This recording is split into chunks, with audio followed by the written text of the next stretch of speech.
Welcome back to Chicken City, my integrated chicken coop, veggie garden, fruit orchard and compost system, all under the one roof and all working together in harmony for the benefit of the gardener and also for the health and well-being of the chickens. So I did a tour video and I did a video about how I built this that were both really popular, but a lot of people had questions about, what would I do differently if I was building it now? Or did I make any mistakes in the build that I wish that I could have changed? And look, spoiler alert, there's nothing catastrophic about this system. Honestly, it functions pretty much exactly as I had imagined all those years ago when I designed it. And we've been running this system continuously for 10 years now. So it has really stood the test of time.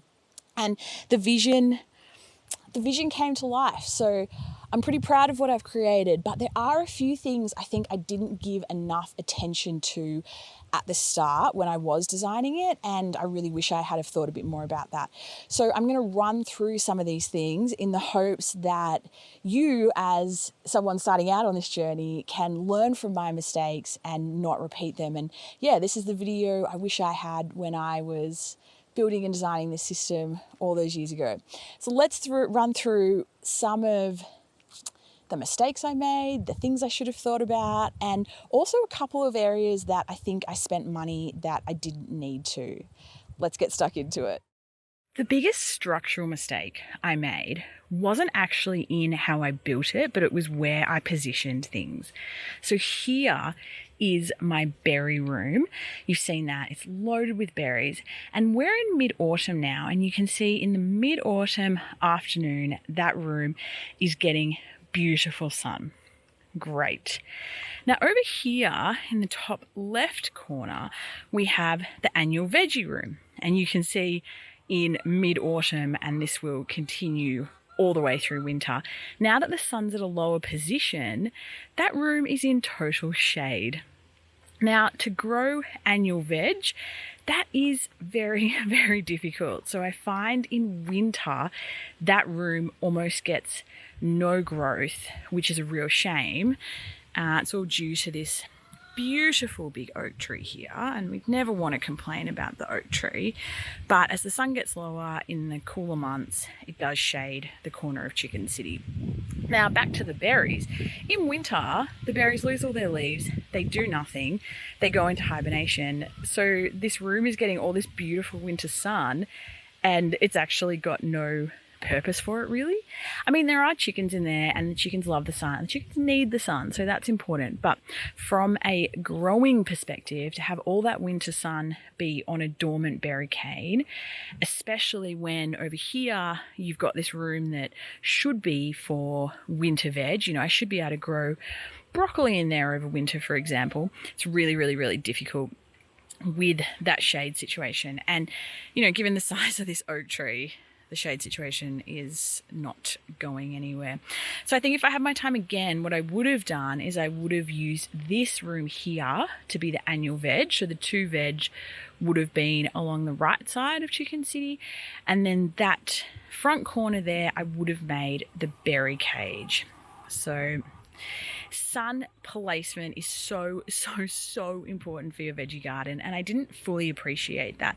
I think I also didn't fully appreciate that in summer this whole thing was beautifully lit up, but in winter, as the sun sits lower in the sky, things would create shade that they weren't previously. So you really need to understand the space for 12 months of the year, I think, before you can really set it up and build properly. But that's a long time to wait. We don't always have the luxury. But yes, that is probably my number one stuff up with Chicken City. The next mistake I had with the position of something in Chicken City was probably these compost bins, because these compost bins, especially in summer, get such beautiful sun. You can see kind of now in autumn, they are a bit shaded since the passion fruit has taken over. But this passion fruit is only new here this year. So every other year without him there, these compost bins were getting beautiful sun 365 sunny days of the year. So to have them be compost bins, I think is a bit of a waste of that beautiful sun. And actually the compost bins don't even like the warmth or like the sun, it's going to dry them out. So I think probably it would have been better to put the compost bins somewhere that was a more shadier spot that was harder to grow something, and to use this area for more productive crops, given that, you know, sun is at a premium when we want to grow food plants especially. Now, having said that, the chickens love being up here on the compost, and in winter, especially when the floor is quite wet and muddy, they sit up here all day long and sunbake when it's sunny. So maybe, again, it wasn't the worst position for the compost bins, but I think what it really shows is I didn't have a full understanding of the sun situation when I started this project. One of the other things I didn't do at the start, and I probably regret, is I didn't set up this central courtyard with any built-in garden beds like what I've done in all my other rooms. And this is not just a problem because I want the garden beds, but because I didn't put any garden beds in, I didn't connect up my irrigation system to anything in this central courtyard. So while the rest of the rooms all have a dripper irrigation system that's on like a timer that I power via the solar panel, in this room I've got no formal watering set up. So it's not the end of the world because I do have the hose right here that I can use to hand water. But yes, I have to hand water the courtyard myself, and you know, it's just one more thing on the very long list of things to do. So you can see the courtyard is kind of a bit of a hodgepodge of, we've got a pot here for the fig. I would not plant the fig in the ground. He would absolutely ruin this place. So he's the only thing in a pot, I think, in the entire of Chicken City. Oh, and the strawberries. And then at the back here, you can see the lemonade. He's in a bit of a haphazard planter. And then this metal planter has actually stood the test of time quite well for the lemon here. So I think if I was doing it again, I would have actually put in garden beds here, and also definitely put in the drip irrigation as well. So it is a bit of fun. As you can see, the chickens love the different levels, jumping up and down. That's part of the enrichment in this area. I think I didn't put in garden beds because I don't think I thought I was going to grow plants in here. I think it was going to be more like enrichment toys or activities for the chickens. But what I realized after having as many chickens as I have for 10 years now is the best form of enrichment for chickens is natural, like it's nature. Them having these trees to hide under, for them to be able to jump up and down on things, you know, scratch around in the straw. Like, that's what they love doing. Like I had a swing in here for a while. You might have seen in previous videos. I had this ladder thing for them to jump up and down. And honestly, they never did. They just, you know, did chicken things with the plants. So I can only assume that's why I didn't put the garden beds in. I can't remember, but I wish I had. And look, obviously, if you don't have the space or the resources or whatever to put in kind of natural enrichments like I have, of course you're going to put in toys and man-made enrichments for them.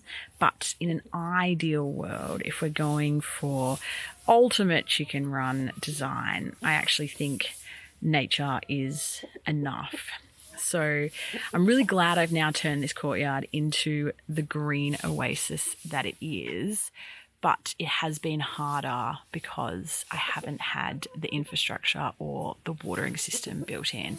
Obviously, I could add it in, but that has been a task too great for me. But potentially one day. I mean, there is me or someone else in the courtyard all the time anyway to check on the chickens, so it's not the end of the world, but, you know, one more step. Okay, into the chicken house, and let's see what mistakes I made there. I wouldn't say I made any great mistakes. I would just say I spent money on things that I didn't need to. Haven't really provided that much value. And one of those things is this plumbed in watering system here. Now, I was super chuffed about this because I thought, great, I'll set it up. It's like plumbed into the water. I never have to refill it. The chickens can never run out of water. In theory, brilliant. You see it's got the ball valve there. In reality, it just doesn't work for me. Like, I can't clean it out properly. Like, because this is like, you know, screwed on. I can't like just tip it upside down and get my scrubbing brush in there and give it like a proper wash. I also can't even, like I can hardly even get the lid open, but that might be the way that I installed it.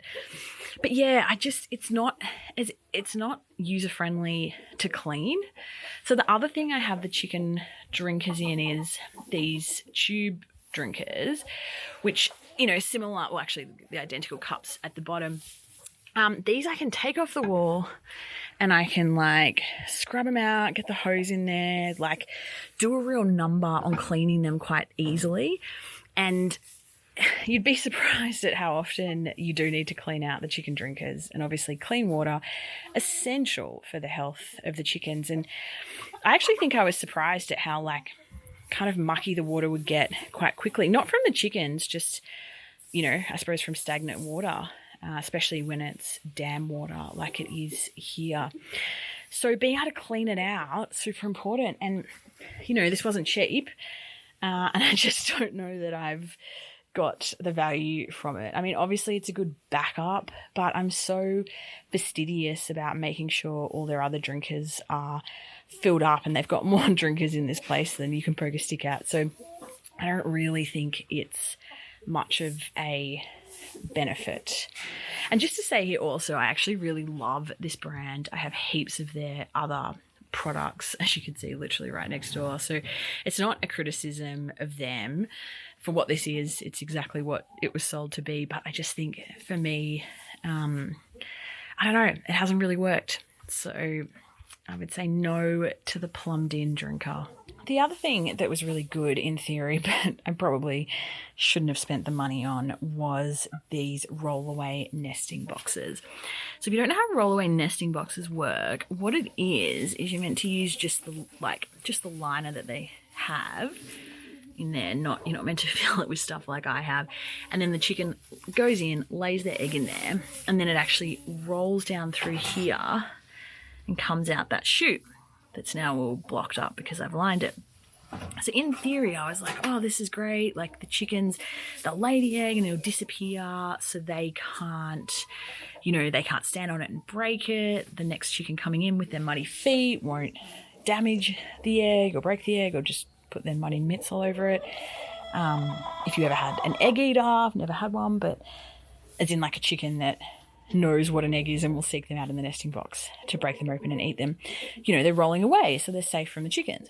That was the theory. And again, this wasn't a cheap investment for the coop, but it made sense to me. But in reality, the girls just hated laying their eggs like on plastic with no straw and nothing to like naturally build their nest. It just didn't seem right. And I could tell because they didn't like it. And then the other thing was, you always get broken eggs in your nesting boxes. That's just the reality of life. Something that I didn't know before I had chickens. So when they do break, you've got to clean it up. So having just the plastic to clean up, like you could take it out and hose it, but then it's got these like, it's almost like a plastic mesh on the bottom. I have no idea if you're going to be able to see this.